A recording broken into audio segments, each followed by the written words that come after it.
大家好，我是卫生福利部草屯疗养院家医科主任杨进洲医师，今天为各位分享3句台语：心肝无定抽签算命，这是在形容内心彷徨无主之时，容易迷信。人生难免会碰上难以抉择的时候，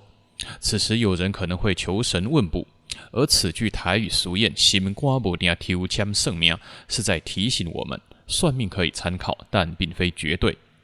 有另外一句俗谚是说心肝若好，风水免讨，这就是在鼓励我们行善积德。所谓心内无邪不惊鬼，心存善念，自然会有福报。以上就是我今天的分享，谢谢大家。